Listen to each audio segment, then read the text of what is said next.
আসসালামু আলাইকুম প্রিয় বন্ধুরা, আশা করি প্রত্যেকেই ভালো আছেন, সুস্থ আছেন, সুন্দর আছেন।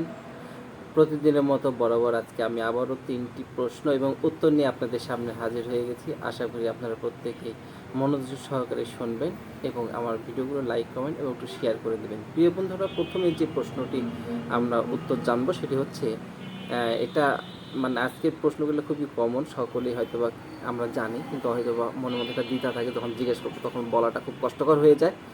তো প্রথম যে প্রশ্নটি হচ্ছে, কোন পাখি উড়তে পারে না? কোন পাখি উড়তে পারে না? জি বন্ধুরা, সেটা এই প্রশ্নের উত্তরটা অনেকে আমরা ভুল করে থাকি। আসলে ভুল করাটাই স্বাভাবিক।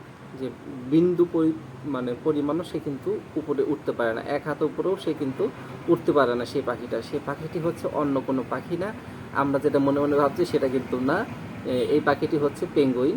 পেঙ্গুইন পাখি কখনোই আকাশে উঠতে পারে না। প্রিয় বন্ধুরা, এবার চলে যাব দ্বিতীয় নাম্বার প্রশ্নে। কোন পাখির কোন পাখি অন্য পাখির বাসায় ডিম পাড়ে এবং সেই পাখি বাচ্চা ফোটায়? মানে কোন পাখিটি অন্য পাখির খাঁচায় ডিম পাড়ে, বাচ্চা ফোটায়?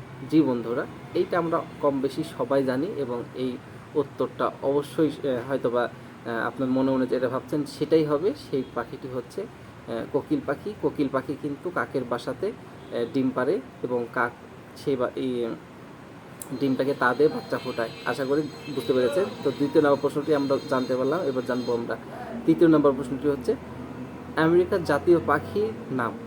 জি বন্ধুরা, আমেরিকার জাতীয় পাখির নামটা কি? হয়তো এটা আমরা অনেকেই জানি না। তো প্রিয় বন্ধুরা, আমরা কিন্তু যারা জানি না তাদেরকে জানানোর জন্য আজকে হাজির হয়ে গেছি। প্রিয় বন্ধুরা, সেই পাখিটি হচ্ছে বাল্ড ইগল। বাল্ড ইগল আমেরিকার জাতীয় পাখি। আশা করি বুঝতে পেরেছেন। প্রিয় বন্ধুরা, আপনারা ভালোবাসা দিয়ে যাচ্ছেন, আপনাদের ভালোবাসা পেয়ে যাচ্ছে ইনশাল্লাহ। অবশ্যই ভিডিওটি লাইক, কমেন্ট এবং একটু শেয়ার করে দেবেন। আসসালামু আলাইকুম।